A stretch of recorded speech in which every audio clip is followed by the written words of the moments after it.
সত্ৰভূমি আয়োগ যিখন গঠন কৰিছিল প্ৰতিভা হাজৰিকাৰ নেতৃত্বত সেইখনক আমি সম্পূৰ্ণ সহযোগ কৰিছোঁ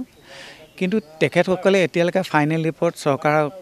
জমা দিয়া নাই গতিকে সেই বিষয়টো ভিতৰি তেওঁলোকে কি কৰিছে এইটো বিষয়ত আমি গম নাপাওঁ তাত 449 বিঘা পূৰ্বতে আছিল 71 চনত এজন ৰেভিনিউ সেক্ৰেটাৰীয়ে 64 বিঘা মাটি দামোদৰদেৱৰ জন্মভূমি ৰাখিছিল বাকীখিনি আধিয়াত গৈছে বুলি গম পাওঁ আৰু সেই 64 বিঘাত 36 ঘৰ আমাৰ শিডিউল কাষ্ট মানুহ দামোদৰীয়া ভক্ত তাত আছিলে 83 চনৰ 24 ফেব্ৰুৱাৰী তাৰিখে যেতিয়া সন্ত্ৰাস সৃষ্টি হয় সেইসকলে তাত এই মাটিখিনি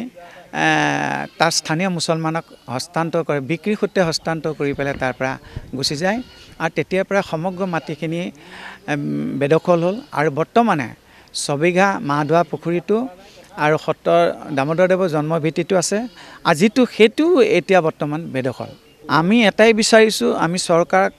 বাৰে বাৰে অনুৰোধ কৰিছোঁ 150খন স্মাৰক পত্ৰ দিছোঁ টক শ্ব' যোগে কৈছোঁ যে আমাক দামোদৰদেৱৰ জন্মভূমিটো গতাই দিব লাগে আৰু যদি গতাই নিদিয়ে তেতিয়া আমি বহি নাথাকোঁ আমি গুৰুজনৰ জন্মভূমি উদ্ধাৰৰ কাৰণে অসমৰ প্ৰত্যেকগৰাকী ব্যক্তিৰ ঘৰে ঘৰে যাম তেওঁলোকৰ চৰণত আমি কাকুতি কৰিম যে আমাক এই দামোদৰদেৱৰ জন্মভূমি উদ্ধাৰ কৰাৰ ক্ষেত্ৰত সহায় কৰক